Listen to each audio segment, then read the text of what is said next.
সঠিক বিবরণ আপনারা তুলে ধরবেন।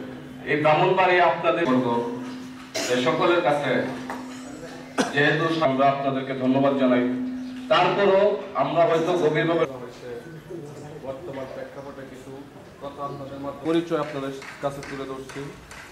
এখন আমাদের মাঝে দারুল কামাল ইসলামী মাদ্রাসার সুনামধন্য সিনিয়র যা আসলটা হইল আমরা ওই সরকার বিরোধী মন্ত্রী বিরোধী যে আন্দোলন হয়েছে, এই আন্দোলনের থেকে এটা সূত্রপাত।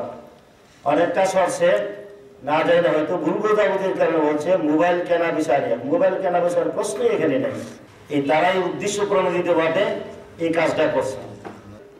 হঠাৎ করে ব্রাহ্মণবাড়িয়া মডেল থানার ওসি আকুল চন্দ্র বিশ্বাস ও এএসপি সার্কেল তাপস রঞ্জন ঘোষ ও শহরের চিহ্নিত একদল সশস্ত্র সন্ত্রাসী দেশি দা, পিস্তল ও অত্যাধুনিক যন্ত্র নিয়ে আকস্মিকভাবে ছাত্ররা লেখাপড়ারত অবস্থায় মাদ্রাসা মসজিদে হামলা করে ব্যাপক ক্ষতি সাধন করে, ভাঙচুর করে।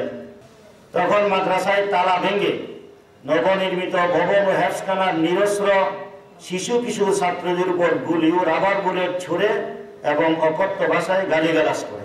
নির্যাতনের বিবরণ: শহীদ হাফেজ মাসুদুর রহমানকে প্রথমে রাইফেল দ্বারা আঘাত করে ফ্লোরে ফেলে দেয় এবং বুট সহ তার বুকের উপর পা দিয়ে চাপ দেয়।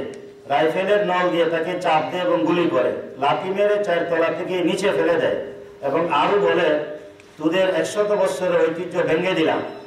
এলাকাবাসী তাকে উদ্ধার করে মাদ্রাসা সংলগ্ন একটি বাড়িতে প্রাথমিক চিকিৎসা দেয়। পরবর্তীতে তাকে ব্রাহ্মণবাড়িয়া সদর হাসপাতালে নেওয়া হয় এবং কর্তব্যরত চিকিৎসক তাকে মৃত ঘোষণা করে।